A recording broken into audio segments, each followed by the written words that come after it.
पवित्रं चरितं यस्याः पवित्रं जीवनं तथा पवित्रता स्वरूपिण्यै तस्यै कुर्मो नमो नमः।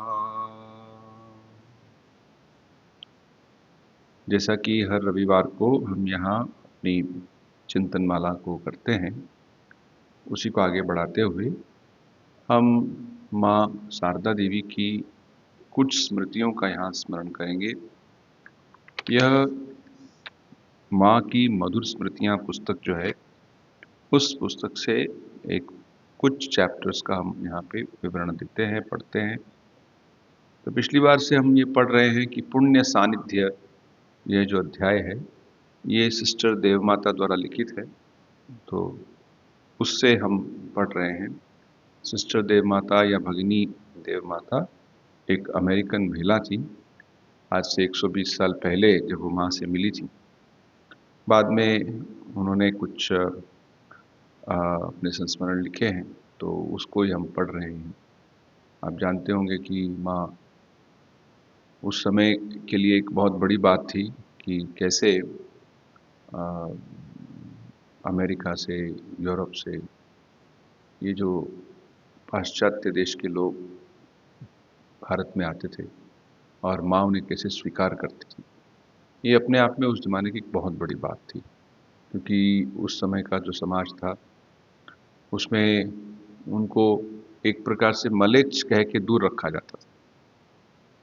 ये सब जो लोग हैं उनसे नहीं मिलना है।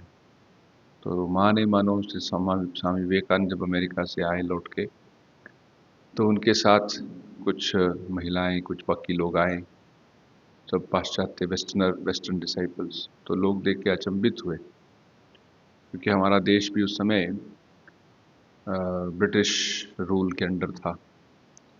तो ऐसे ही उसमें से एक जो महिला बाद में आई, उनका नाम था सिस्टर देवमाता, जो बड़ी अच्छी लेखक भी थी और वो हमारे अमेरिका में वेदांत कार्य में काफ़ी संलग्न थी। वो अपनी कुछ संस्मरणों को इस प्रकार लिखती हैं। श्री श्री माँ शारदा अपने हाथ से पत्र नहीं लिखती थी। वे अपने साथ रहने वाली किसी महिला को बोलकर लिखाती थी। निश्चय उनकी पत्र लेखिका बड़ी विश्वसनीय होती थी और माँ जो बोलती थी ठीक वैसा ही लिख देती थी। क्योंकि एक बार मेरे पास एक पत्र आया जिसमें लिखा था मेरी प्रिय देव माता को, और बाकी पता किसी अन्य ने लिखा था। पत्र इस प्रकार से था। मेरी प्रिय बेटी, ये पत्र बाग बाजार कोलकाता से लिखा है। तुम्हारा 16 अगस्त का पत्र मिला। जब मैं तुम्हारे बारे में सोच रही थी, तभी तुम्हारा पत्र मिला। अतः तुम सहज ही कल्पना कर सकती हो कि मुझे कितनी खुशी हुई होगी। तुम्हारे पत्र में वहाँ के कार्य का जो विवरण है, उसे पाकर मुझे बड़ी प्रसन्नता हुई। परमानंद अर्थात स्वामी परमानंद स्वामी विवेकानंद के एक शिष्य और वॉशिंगटन और बॉस्टन के अन्य सभी भक्तों को मेरा स्नेह तथा आशीर्वाद कहना। तुम पुनः स्वस्थ हो गई हो और हार्दिक उत्साह के साथ ठाकुर का कार्य कर रही हो, जानकर मुझे और भी खुशी हुई। अब मैं पहले की अपेक्षा अधिक स्वस्थ हूँ। शारदानंद, योगिन माँ, गोलाब माँ, सत्यकाम, सत्यकाम अर्थात वो माँ के तत्कालीन सेवकों में से एक थे। सत्यकाम, कुसुम देवी जो माँ की सेविका थी और गोपाल माँ की भी शिष्या थी,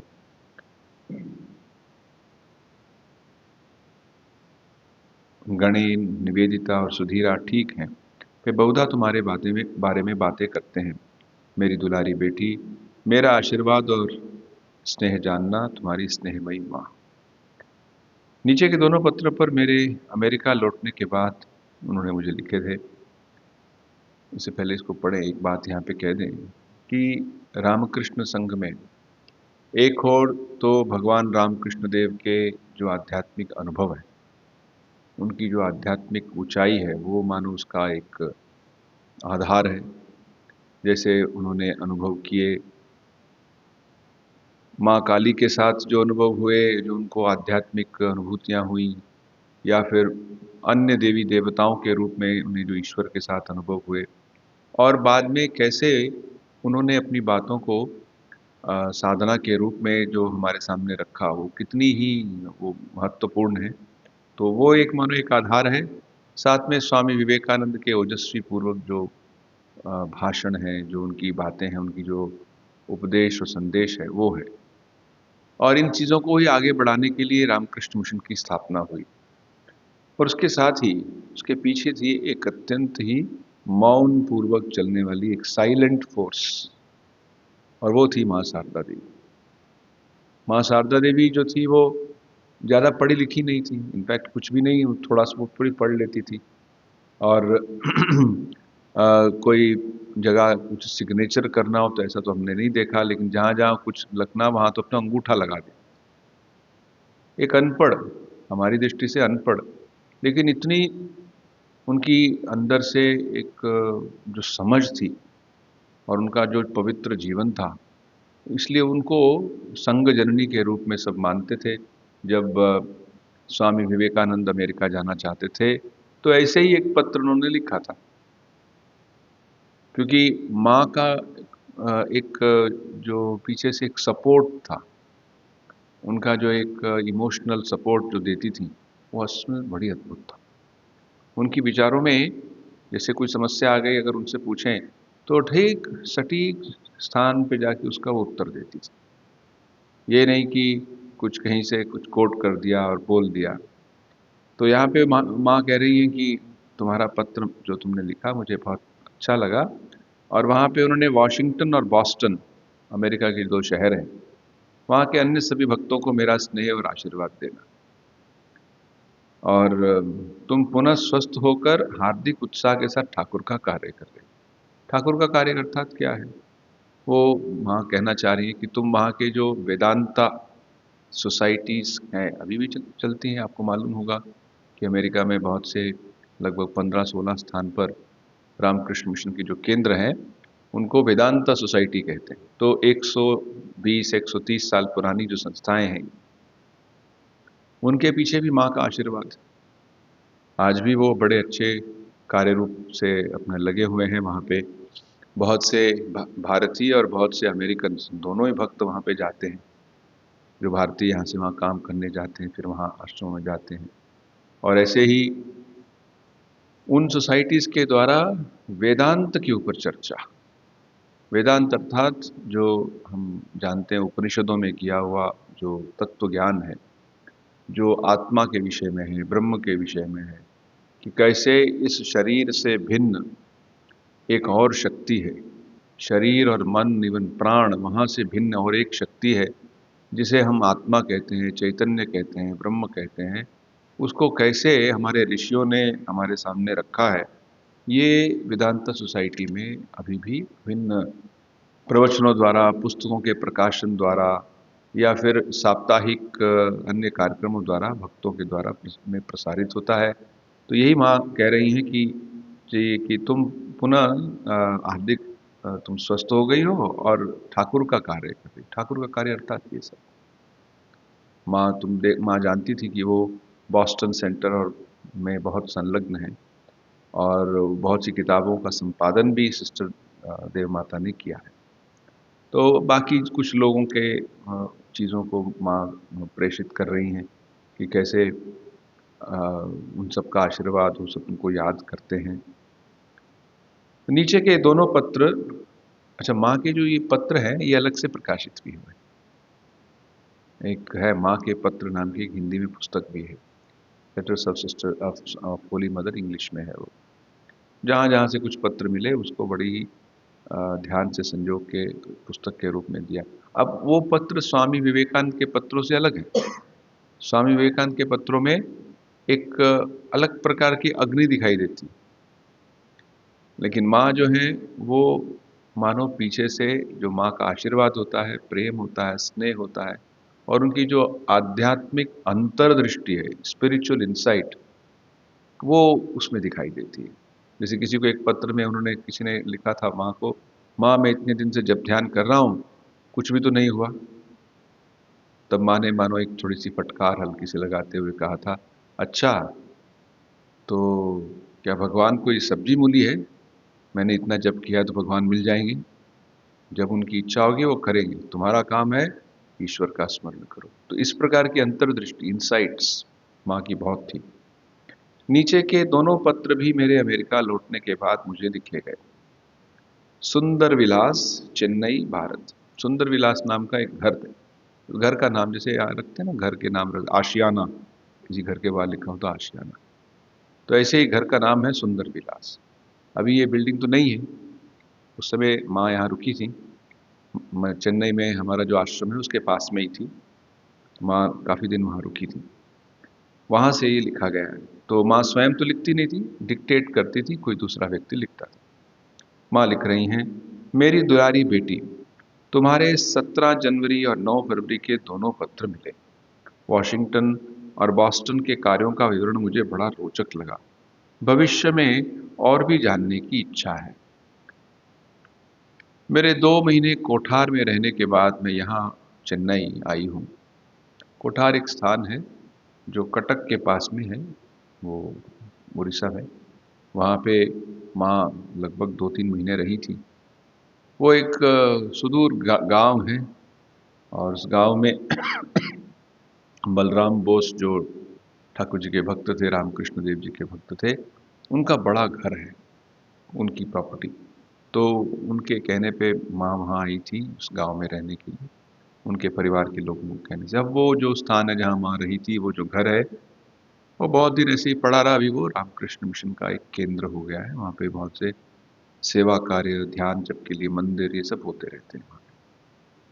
तो माँ कह रही है कि 2 महीने कोठार में रहने के बाद मैं यहाँ चेन्नई आई हूँ। यहाँ तुम जिस घर में रहती थी उसी में मैं ठहरी हुई हूँ, सुंदर विलास। यहाँ 1.5 महीने से हूँ। इस बीच मैं रामेश्वर का दर्शन करने गई थी, वहाँ 4 दिन रही। बलराम बब्बू के परिवार के लोग यहाँ मेरे साथ हैं, सभी कुशल पूर्वक हैं। इनके परिवार की केवल एक महिमा आंतरिक ज्वर से पीड़ित है, उसके स्वस्थ होते ही हम लोग कलकत्ता के लिए रवाना हो जाएं। कल मुझे बेंगलोर जाना है और वहाँ 1-2 दिन बिताकर मैं यहीं लौट आऊँगी। स्वामी रामकृष्णानंद थोड़े स्वस्थ हैं, अन्य सभी साधु सकुशल हैं। तुम्हें स्वामी परमानंद और वाशिंगटन और बॉस्टन के तुम्हें स्वामी परमानंद, वाशिंगटन और बॉस्टन के सभी भक्तों को मेरा आशीर्वाद। तुम्हारी स्नेहमयी माँ। तो माँ वहाँ से कलकत्ता, मद्रास से फिर बेंगलोर गई। बेंगलोर में माँ ने सोचा था 1-2 दिन नहीं, लेकिन थोड़ा ज़्यादा रही वो। और जहाँ वो रही, वो आश्रम अभी बड़ा ही अच्छा स्थान है। वहाँ पे जिस कमरे में माँ रही थी, वहाँ एक मंदिर है, मदर्स रूम कहते हैं, और पीछे ही एक आश्रम काफ़ी बड़ा है। पीछे एक छोटा सा, एक बड़ी शिला या चट्टान है, जिस पे माँ एक दिन शाम को चली गई, बैठ गई। और उस समय का बेंगलोर कुछ आज से 130 साल पहले, अभी भी लेकिन वो बहुत सुंदर जगह है। चारों ओर एक पेड़, पक्षी, फूल, और सूर्यास्त का समय था। तो वो एक प्राकृतिक सौंदर्य देखकर, और शांत था अत्यंत ही, माँ एक बड़े भाव में चली गई थी।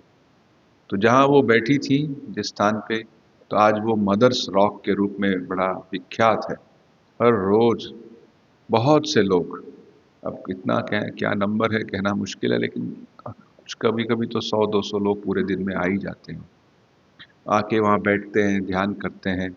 जहाँ पे माँ बैठी थी वहाँ पे एक छोटा सा मंडप भी है। तो ये माँ बेंगलोर जाएंगी, उसके विषय में वो कह रही है।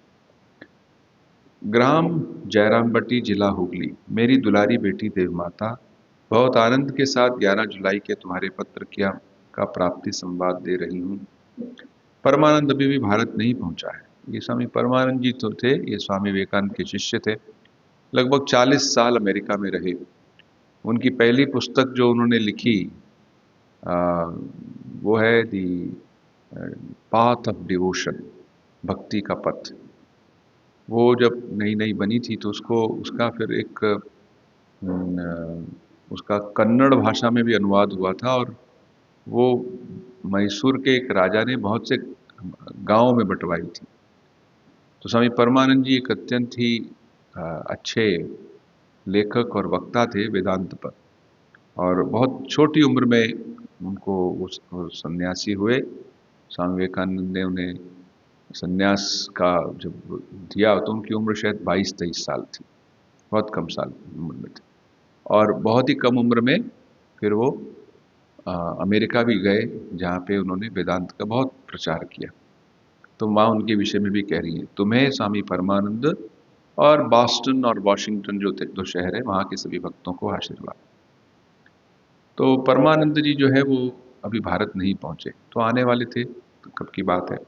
तुम्हारे स्वास्थ्य में सुधार की बात जानकर मैं खुश हुई हूँ। योगेन माँ, गोलाप माँ, बाकी सभी लोग सकुशल हैं, मैं भी इस समय ठीक हूँ। आशा है तुम लोग सभी लोग वहाँ अच्छी तरह हो। अत्यंत दुख के साथ तुम्हें सूचित कर रही हूँ कि मेरे परम प्रिय बेटे शशि अर्थात स्वामी रामकृष्णानंद के देहांत के रूप में मेरी बड़ी अपूर्णीय क्षति हुई है। पिछले अगस्त में वह इस धरती से विदा हो गया। तुम सभी को मेरा आशीर्वाद, तुम्हारी परम स्नेही महिमा। स्वामी रामकृष्णानंद जी जो थे, उनका भी चित्र यहाँ लगा है। तो वो एक बड़े ही गुणी व्यक्ति थे। वो संस्कृत के भी पंडित थे और उससे भी अधिक उनका रामकृष्ण देव पर इतना विश्वास, इतनी भक्ति। जब वो श्री रामकृष्ण देव देह में थे, तब वो उनकी सेवा करते थे, तो बाकी भक्त कहते थे रामकृष्णन जी में मानो हनुमान जी का प्रवेश हो गया है। इतना उनका सेवा का भाव था, इतना वो दास भक्ति जिसे हम कहते हैं। और वो वैसे उनको पढ़ाई में अगर देखें तो संस्कृत में तो पारंगत थे ही, साथ में उन्होंने अपनी एक बड़ी प्रसिद्ध पुस्तक, पहले बंगाली में, अभी इंग्लिश में उसका अनुवाद हो चुका है, हिंदी में भी है, वो है आचार्य रामानुज लिखी थी, जो अपने आप में बड़ी अप्रतिम पुस्तक है, रामानुजाचार्य। तो रामानुजाचार्य जी जो थे वो आप जानते हैं 1000 साल पहले वैष्णव संप्रदाय के जो प्रवर्तक थे, दक्षिण भारत में उनका जन्म हुआ। और कैसे उन्होंने श्री वैष्णव जो मत है उसका प्रसार प्रचार किया, जो बाद में उत्तर भारत में आते होते रामानंदी के रूप में भी प्रसिद्ध है। तो स्वामी रामकृष्णानंद जी ने ही हमारा दक्षिण भारत में जो कार्य है वो शुरू किया था, रामकृष्ण मिशन था। तो उनका 1911 में ही जब देहांत हुआ, तो माँ उसके विषय में भी वो कह रही है। आगे कहती है सिस्टर देव माता, उनसे आशीर्वाद व शिक्षा पाने के लिए असंख्य भक्त उनके चरणों में आया करते हैं। उन्होंने स्वयं मुझसे कहा, अर्थात माँ ने उनसे कहा, कि जब वे अपने गांव में रहती थीं तो कई बार व्याकुल आगंतुक उन्हें रात के 2-3 बजे ही जगा देते। वे लोग दिन की प्रचंड धूप से बचने के लिए संध्या के बाद ही अपनी लंबी यात्रा शुरू करते, इसलिए उन्हें पहुंचते देर हो जाती। प्रायः ये सभी दर्शनार्थी उनसे अपरिचित होते, पर माँ की यह रीति थी कि वे तत्काल उठकर अपने हाथों खाना बनाती और उन्हें खिलाकर विश्राम के लिए उस अतिथिशाला में भेज देती, जो उसी गांव के उनके एक शिष्य ने भक्तों के लिए बनवा दी थी। तो रात को 2 बजे कोई पहुंचा है, माँ उसके लिए उस छोटे वाले गांव में वो रेडी है, वो ठीक है, मैं उनको रिसीव करेंगी। फिर अगर उन्होंने नहीं खाया तो उनके लिए खाना बनाएंगी। किसी भी असमय कोई आ जाते थे। तो ये देखो, बातें करना तो बड़ा आसान है, अरे सबकी सेवा करो, लेकिन इस प्रकार से उठ के किसी समय में असमय उठ के करना, जो लोगों ने किया वो समझते हैं। तो उपदेश देना या फिर किसी को सलाह देना तो लोगों को अच्छा लगता है, लेकिन उसको जीवन में उतारना, ये देखो माँ उसके, कभी कभी ऐसा भी होता था कि कलकत्ता से लोग आते थे और माँ, देखा जाता था कि सुबह उठ के बहुत भोर समय है और एक छोटा सा बर्तन लेके घर घर जा रही हैं, आसपास के जो पड़ोस में, वहाँ से दूध ले। एक किसी ने पूछा, माँ क्या कर रही हैं आप इतना सुबह? और उस समय उनको वात रोग था, उनके घुटने में दर्द था, तो अपने पैर को घसीटते घसीटते लेके जा रही हैं। तो बोला, माँ आप ये क्या है? तो मैं कहती थी, देखो कलकत्ता से मेरे बच्चे आए हैं। अब देखिए, माँ की अपनी कोई संतान हम जिस दृष्टि से जानते हैं वो नहीं थी, लेकिन सभी उनके लिए संतान थी। पूरा संसार मानो उनके लिए उनका ही संतान है, की संतान है। तो वो कहते, मेरे कलकत्ता से मेरे बच्चे आए हैं, उनको तो चाय पीने की हैबिट है, यहाँ तो चाय बनती नहीं। तो मैं दूध ला रही हूँ, थोड़ी चाय बनाऊंगी उनको दूंगा। ये उनका सोचने का तरीका था। सो कोलकाता में भी प्राय प्रतिदिन बाहर से आए भक्तों ने प्रणाम करते। जब माँ रहती थी जयराम बाटी में, तब एक अलग तरह से एक जो स्वच्छंदता होती है एक ग्रामीण महिला की, वो उनको वहाँ बहुत पसंद लगती थी। यहाँ तक कि वो अब उस जमाने के जैसे रीति रिवाज थे और घूमती थी बिना किसी घूंघट किए हुए। लेकिन जब कलकत्ते में आती थी तो तरह तरह के लोग आते हैं, तो जब वो दर्शन देती थी तो सफ़ेद साड़ी जो थी वो एक घूंघट के रूप में रख के बैठती थी। तो कोलकाता में भी जब वो आती थी तो वो उद्बोधन में रहती थी। उद्बोधन अर्थात ये पत्रिका का नाम है। तो आज भी वो पत्रिका निकलती है, बड़ी अच्छी है, बंगला में निकलती है। और साथ ही वो घर जहाँ पे माँ रही थी उसका दर्शन करने के लिए हर रोज सैकड़ों लोग वहाँ जाते हैं। ऊपर का वाला कमरा जहाँ बैठ के वो पूजा करती थी, फिर पूजा ही नहीं, साथ में बाकी घरेलू काम भी कर रही हैं। सब्जी भी काट रही हैं, फिर पूजा के लिए जो पान बनाते हैं पान बनाएंगी, सफाई करेंगी, लोगों से बात करेंगी, जब ध्यान करेंगी, लेटर्स लिखवाएंगी, और लोगों से उनको अगर कोई सलाह मशवरा करना है तो वो भी देती थी, आशीर्वाद देती थी। तो कलकत्ता में भी जब प्राय प्रतिदिन बाहर से आए भक्त उन्हें प्रणाम करने आते, तो माँ के लिए इन सब बातों का कोई महत्व नहीं था कि वो कहाँ से आए हैं। जाति, धर्म की और भौगोलिक सीमाओं का मानो उसके लिए कोई अस्तित्व ही नहीं था। कोई चाहे पूर्व से आया हो या पश्चिम से, उनका वही स्निग्ध स्वागत सबकी प्रतीक्षा करता था। सभी उनकी एक सी संतानें थीं। उनका मातृ हृदय ऐसा सर्वग्राही था कि दूसरों की संतानों को भी अपने प्रेम में समेट लेता था, और समग्र मानव समाज ही उनका परिवार था। बहुत से इंग्लिश महिलाएं भी माँ के दर्शन करने के लिए आती थी उस जमाने में। महान आध्यात्मिक विभूति श्री रामकृष्ण देव के साथ कम आयु में भी उनका विवाह हो गया था। वस्तुतः वह केवल मंगनी भर था। इस अनुष्ठान के बाद भी वे अपने माता पिता के साथ अपने गांव में रह गईं, और उनसे उम्र में काफ़ी ज्येष्ठ उनके पति दक्षिणेश्वर मंदिर में अपना पुजारी का कार्य करने में वापस लौट गए। अनेक वर्ष बीत गए। ईश्वर प्राप्ति के लिए व्याकुलता ने उनके पति के चित्त को अभिभूत कर दिया था। हल्की सी अफवाहों ने बंगाल में स्थित उनके गांव में पहुंचकर, अर्थात उस समय बहुत सी अफवाहें फैल गई श्री रामकृष्ण देव के बारे में। तो माँ ने सुना, तब तो वो 18-19 साल की थी। तो इस तरह तरुण पत्नी को आगाह कर दिया कि उन्हें एक विशेष प्रकार का वैधव्य भोगना पड़ेगा। हो सकता है श्री रामकृष्ण देव अपना शरीर त्याग दें। तो उनको इस प्रकार से एक भय हो गया।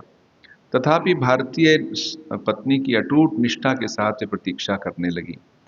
बाद में सब कुछ स्वयं ही देखने और जानने की आकुलता से वह पैदल ही लंबी दूरी तय करके कोलकाता के गंगा तट पर स्थित उस मंदिर पर आ पहुंची। तो ये घटना बड़ी ही अपने आप में एक प्रेरणा देने वाली है कि कैसे माँ बोलती नहीं थी, तो उनके पिताजी को पता चला तो साथ में वो लेके चल पड़े और पैदल चल के आए। काफ़ी डिस्टेंस है, कुछ दिन लगे उनको पहुंचने में। और जब वो वहाँ पहुँचे तो तब क्या हुआ, तब श्री रामकृष्ण देव ने एक विह्वल शिशु के समान उनका स्वागत किया। अभिवादन करते हुए बोले, मैं तो हर नारी में जगदम्बा को ही देखता हूँ, तुम्हें अपनी पत्नी के रूप में मैं कैसे देख सकूंगा। उन्होंने तत्काल उत्तर दिया, मैं तुमसे कुछ मांगने नहीं आई, केवल सेवा करने और शिक्षा ग्रहण करने आई हूँ। ये एक बहुत अद्भुत बात है। एक बार श्री रामकृष्ण देव ने कहा था, अगर वो न होती तो क्या पता क्या होता।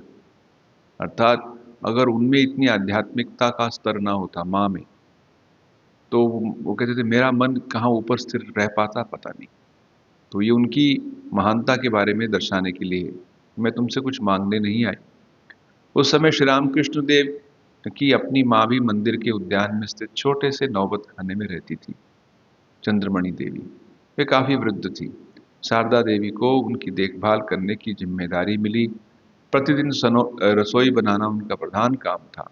यह भोजन श्री रामकृष्ण प्राय अपनी माँ के साथ ही ग्रहण करते। वे दिन बड़े सुखपूर्वक बीत रहे थे, पर एक दिन मृत्यु की छाया ने आकर शतायु वृद्धा को उठा वो ले गए, और अब शारदा देवी अकेली रह गई। शहनाई वाला प्रत्येक प्रहर का जो शहना वो वहाँ पे दो छोटे से डबल स्टोरी बिल्डिंग्स हैं दक्षिणेश्वर में। तो वो पुराने ज़माने का जो एक तरीका था कि मंदिर में शहनाई बजनी चाहिए सुबह और शाम। जहाँ शहनाई बजती है उस वाली बिल्डिंग को नौबत खाना कहते थे। तो एक नौबत इस तरफ है और एक और नौबत उस तरफ। दूसरे वाला तो इतना यूज़ में नहीं है। तो इधर वाले जो नौबत में माँ बहुत दिन रही और वो इतना छोटा है कि हमें आश्चर्य होता है कोई व्यक्ति वहाँ रह कैसे सकता है। इतना एक कक्ष माने रूम जिसमें आप खड़े होके शायद उछल के कोई एक्सरसाइज नहीं कर सकते। अगर कोई कहे तो नहीं हो सकता। जैसे रेलवे का एक कंपार्टमेंट होता है छोटा सा, बस उतना ही है। तो उसी में माँ रहती थी, उसी में सारी चीज़ें भी रखी हुई थी और दिन प्रतिदिन वहाँ पे रहती थी। तो उसी की बात कह रहे हैं कि शहनाई वाला प्रत्येक प्रहर में पूजा के समय नौबत के आगे की ऊपरी मंजिल में शहनाई बजाता, पर निचली मंजिल में जिस कमरे में माँ का निवास था उसमें पूर्ण शांति रहती। कमरे के सामने के बरामदे में सिर की ऊंचाई तक ताड़ के पत्तों की एक बाड़ या एक चटाई थी। उसमें एक छिद्र था जिससे चारों ओर फैले उद्यान का कुछ अंश दिख पड़ता था। श्री राम कृष्ण की एक झलक पाने की आशा में माँ वहीं पर सारे दिन दिन भर और देर रात तक खड़ी रहती थी। तो एक प्रकार से एक उनके अंदर जो वो एक तपस्या की शक्ति यहीं से दिखाई देती। ये भी कहते हैं कि माँ वहाँ बहुत खड़ी हुई रहती थी घंटों, इसीलिए उनको वात का रोग हो गया था बाद में, जो नी पेन है। क्रमशः कुछ बंगाली महिलाएं आकर उनके साथ रहने लगी। ठाकुर का सानिध्य पाने को उत्सुक इन भक्त महिलाओं से उनका छोटा सा घर भर गया। इसी बीच शिष्यगण भी ठाकुर के पास आने लगे। इस प्रकार उनका आध्यात्मिक परिवार बढ़ता जा रहा था। एक बार ठाकुर ने उनसे कहा था, देखो, लोगों के बाल बच्चे होते हैं, वे प्राय बुरे एवं अवाज्ञाकारी होते हैं। मैं वे माँ बाप को बड़ा कष्ट देते हैं, परंतु तुम्हारे पास मैं जिन लड़कों को लाया हूँ वो सभी शुद्ध और अच्छे स्वभाव के हैं, तो तुम्हें कभी कोई कष्ट नहीं देंगे। तो ये पारिवारिक जीवन का एक सत्य है। तो श्री राम कृष्ण देव ने उसको इंगित करते हुए बोला कि देखो, ये जो है बड़े ही शुद्ध स्वभाव के शिष्यगण जो हैं, मानो तुम्हारी ही संतानें हैं। चाहे जितने भी लोग क्यों ना आए, माँ उनके लिए खाना बनाते कभी थकती ना थी। इन सब के लिए कुछ भक्त थे जो आर्थिक सहायता देते थे। जैसे बलराम बोस थे, सुरेंद्र नाथ मित्र थे और भी कुछ अन्य थे। वो देखते थे कि जो भी भक्त आए उनके लिए खाने की व्यवस्था हो। और भी श्री राम कृष्ण देव के जो उनके निजी कुछ खर्चे हैं उसके लिए भी वो देखते थे। तो बीच बीच में उनकी निपुणता की परीक्षा भी हो जाती थी, वो कितना खाना बना सकती हैं। एक शाम कुछ गण्यमान्य लोग ठाकुर से मिलने आए। उस समय कोई हरी सब्जी उपलब्ध नहीं थी। बंद गोभी के अतिरिक्त के कुछ परित्यक्त पत्ते और पिछली रसोई के समय बेकार समझे गए सब्जियों के कुछ टुकड़े मात्र थे। माँ बड़ी चिंता में पड़ी। अच्छा, उस जमाने में तो आजकल की तरह नहीं है ना, कुछ नहीं है तो झट से ब्लिंकिट पे ऑर्डर कर देते चलो इस पे ऑर्डर कर देते। उस जमाने में कुछ भी करना हो तो आप उतरे, बाहर निकले, जहाँ दूर मार्केट है वहीं से लेके आना है। और रात को कहाँ कुछ, उस जमाने में तो बिजली थी भी नहीं। बिजली नहीं थी तो उस अंधकार में बाहर निकलना करना अपने आप में हमें थोड़ा अपनी कल्पना के घोड़ों को दौड़ाना पड़ेगा उस चीज़ों को समझने के लिए। तो जो हो, तो ऐसी स्थिति थी। तो माँ बड़ी चिंता में पड़ी, पर गोलाप ने आश्वस्त, गोलाप माँ जो उनके साथ रहती थी, तो दो लोग थे, गोलाप माँ एक गोपाल माँ, दोनों ही तपस्वी महिलाएं थी। उनकी जीवनी अलग से आप पढ़ सकते हैं कि जैसे गोलाप माँ थी और गोपालेर माँ, वो कैसे उनको भगवान कृष्ण के दर्शन होते थे। और उनके उनका जो कमरा था कुमारटुली में, कुमारहाटी में, वो कमरे में पूरा कुछ भी नहीं है, बस वो नीचे चटाई बिछा के सोती थी और ऐसे ही 30-40 साल बिताती थी। और छोटा सा एक पानी का एक बर्तन है और वस्त्र थोड़ा सा, इतना एक साधारण सादगी वाले जीवन वाले ये जो माताएं थीं, वो बाद में श्री रामकृष्ण देव के साथ रही, स्वामी माँ के पास में आई और बाद में अलग से ऐसे रहती थी। तो उन्होंने वो साथ में थी तो उन्होंने आश्वस्त किया वे इन्हीं से बहुत अच्छा खाना बना सकेंगी। तो उत्तर में माँ ने हंसते हुए कहा था, ठीक है, मैं प्रयास करके देखती हूँ, यदि अच्छी हुई तो सारी प्रशंसा तुम्हारी होगी, और यदि अच्छी ना हुई तो बदनामी भी तुम्हें लेनी पड़ेगी। तो कहने का है तरीका। वे जल्दी से खाना बनाकर श्री रामकृष्ण देव के कमरे में ले गईं। श्री रामकृष्ण ने विस्मित होकर पूछा, इतनी अच्छी सब्जी बनाने के लिए तुम्हें सामग्री कहाँ से मिली? माँ ने इसका सारा श्रेय गुलाब माँ को ही दिया। तो ये घरेलू छोटी छोटी घटनाओं से व्यक्ति के आंतरिक जीवन के बारे में पता चलता है कि कैसे वो कोई अहंकार युक्त जीवन नहीं है, वो निरहंकार, दूसरों से प्रेम, दूसरों का सम्मान। जैसे अगर कोई हमें सफलता मिली है तो उसका श्रेय दूसरों को जाता है। ये जो करने की एक मनोवृत्ति है, ये हम माँ के जीवन में पाते हैं। आज इसको यहीं पे विराम देते हैं, फिर आगे पढ़ेंगे। ओम शांति शांति शांति। हरि ओम तत्सत। श्री राम कृष्णार्पणमस्तु।